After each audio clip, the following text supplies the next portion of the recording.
大家好，见到你们非常非常高兴。我叫孔正恩. 파고다 중국어 국내파 HSK 전문 강사 공정은입니다. HSK가 여러분의 앞날을 방해하지 않도록 최고의 파트너가 되어서 함께 뛰도록 하겠습니다. 여러분, 오늘 제가 여러분에게 힘을 드리기 위해서 인생시계라는 이 내용을 소개해 드릴까 합니다.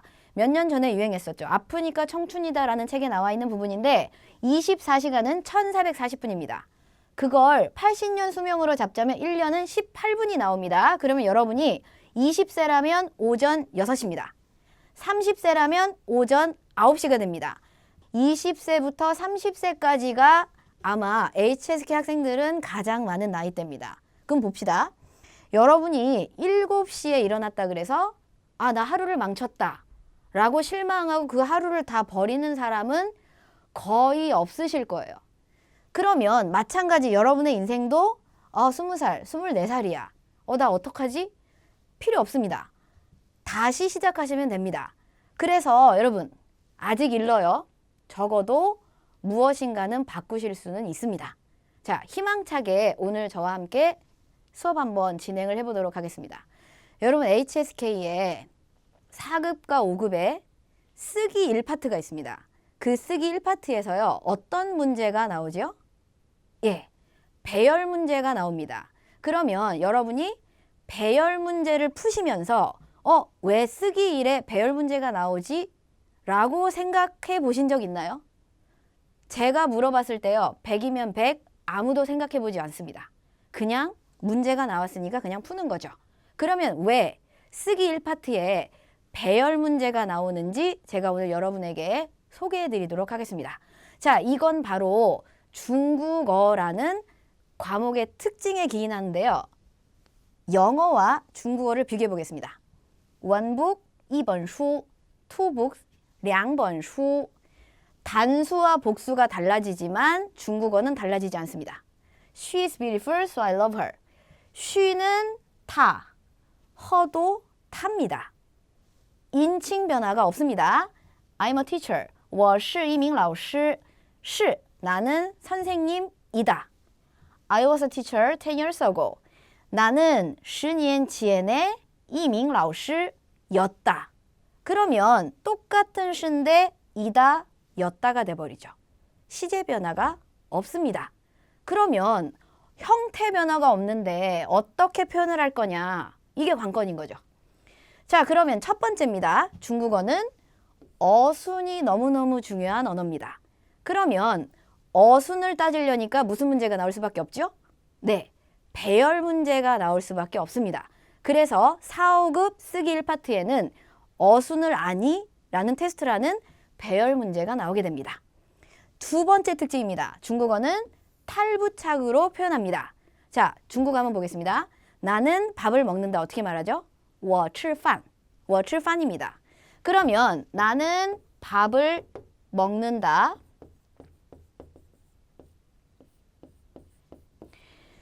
밥을 먹었다. 뭐가 들어가죠? 뒤에 러가 들어갑니다. 그러면 밥을 먹지 못했다. 그러면 메이가 들어가죠. 발생하지 않았을 때 쓰는 메이고요.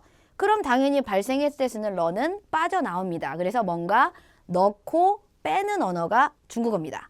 세 번째, 6급 학생들 잘 들으세요. 형태 변화가 없기 때문에 어휘가 풍부해질 수밖에 없습니다. 골 때리는 거죠.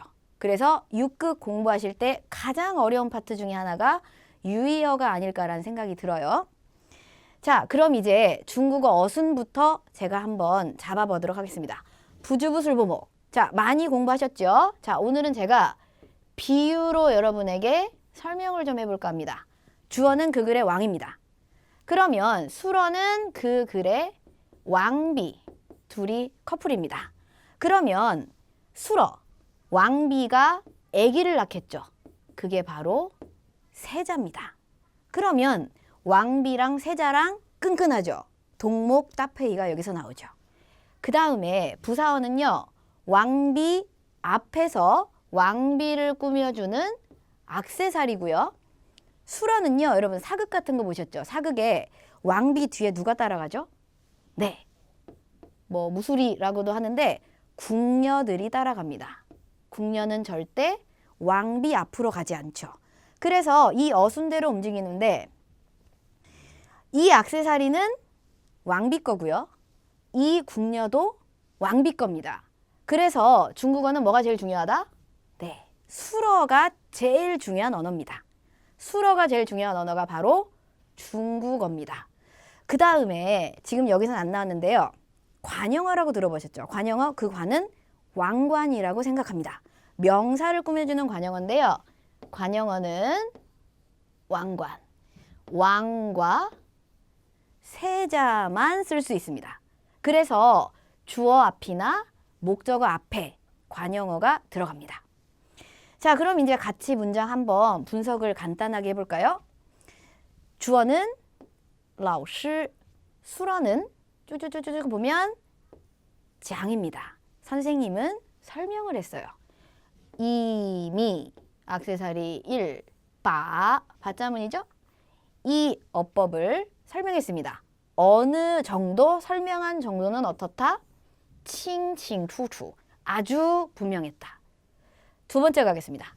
对于问题, 부사어죠? 개사구니까. 자, 이 문제에 대해서 우리는 다시 토론을 조금 한번 해봅시다. 이렇게 나오죠. 그러면 부, 주, 부, 술, 보 그대로 들어가죠. 어순 굉장히 중요합니다. 그러면 어순은 순서죠. 순서는 분명히 기준이 있습니다. 그 기준은 바로 시간입니다. 간단하게 두 문장 한번 보겠습니다. 他看完短信就哭了. 뭐가 먼저죠? 메시지를 보고 울었죠. 그러면 메시지를 보는 게 먼저, 운 게 그 다음입니다. 무슨 문법이죠? 연동문입니다. 동사가 연이어서 나오는데 기준은 시간입니다. 그리고 여러분 좀 주의하실게요. 연동문은요, 동사만 오는 건 아니고 동사, 형용사, 그러니까 수러가 계속 나열이 됩니다. 주어는 하나입니다. 두 번째, 我吃的不多. 나는 먹었는데 그 정도가 많지는 않습니다. 정태보호죠. 보호. 각종 보호들이 있는데요. 수러가 굉장히 중요합니다. 그래서 수러 다음에 보충을 해주기 때문에 수러 뒤에 오는 보호들도 이 문법을 따르고 있습니다. 그래서 중국어의 순서는 바로 시간 순서로 배열이 됩니다. 두 번째 특징 알아보겠습니다. 이건 여러분 한 번도 생각 안 해보셨을 것 같은데요. 乘客您好. 한국어는요. 승객 여러분 안녕하십니까? 중국어 몇 글자죠? 4글자입니다. 한국어 몇 글자죠? 11글자입니다. 그러면 여기서 중국어의 특징이 나옵니다.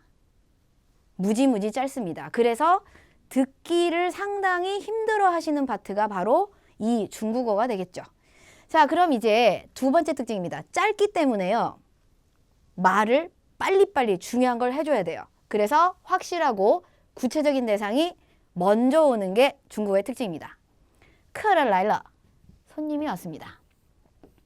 이 손님은요, 아는 손님이 되겠죠. 来客人了. 손님 왔어.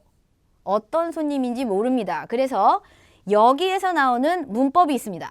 바로 조년문입니다. 桌子上有一本书. 자, 책상 위에 책이 한 권이 있습니다. 그러면 이 한 권의 책은요, 어떤 책이든지 상관없습니다. 영어에서 어나 언이 들어간다든가 뭐 many 이렇게 여러 개 이런 애들은 불특정한 목적으로 분류가 됩니다. 중국어 공부하실 때는요, 특정하다, 불특정하다라는 개념을 좀 잡으셔야 됩니다. 그러면 책상은 확실해요. 너도 알고 나도 알아요. 책상 위에 책 한 권이 있다. 그래서 무조건 장소가 먼저와 장소가 먼저가 외우실 필요가 없습니다. 왜? 장소는 너도 알고 나도 알아. 그런데 뒤에 있는 불특정한 목적어는 잘 모르는 거니까 뒤로 빠지게 되죠. 이게 중국어 특징입니다. 피동문도 이런 특징이 있죠. 我被录取了. 저 합격됐습니다. 그러면 피동문에서요, 주어는 언제나 확실한 주어가 와야 돼요. 누군가가 라든가 아니면 뭐 한 권의 책이라든가 이런 것들이 오면 안 되죠. 자, 그러면 중국어 어휘 특징을 한번 알아보도록 하겠습니다. 중국어는요, 단어와 구와 문장의 구조가 일치하는 아주 기계 같은 언어입니다. 자, 볼까요? 단어는요, 지진입니다. 여러분, 지진의 구조를 볼까요? 땅이 흔들립니다. 그게 지진입니다. 구, 또아이가 우리나라 말로는 구입니다. 자, 주술구인데요. 날이 밝다. 날이 밝다. 쥐즈, 문장입니다.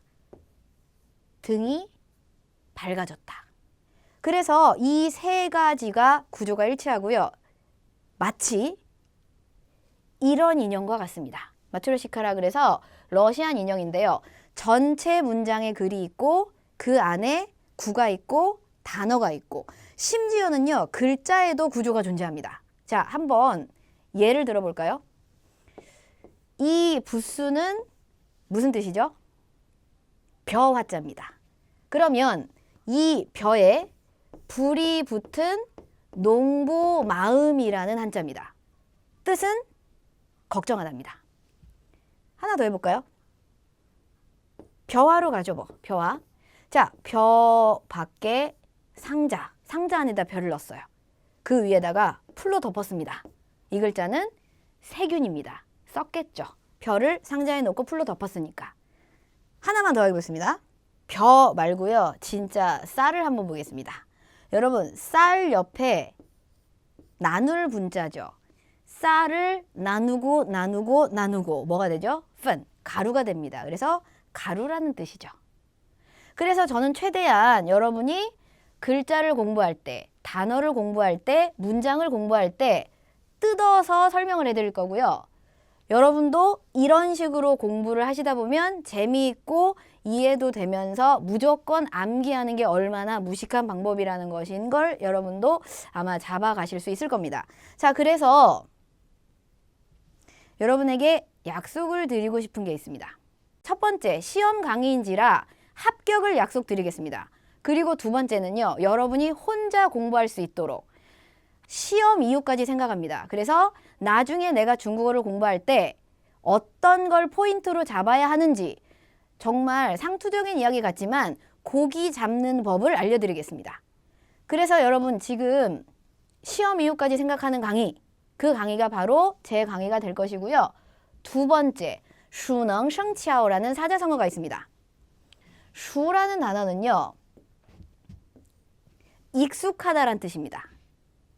치아오라는 단어는 테크닉 기교입니다.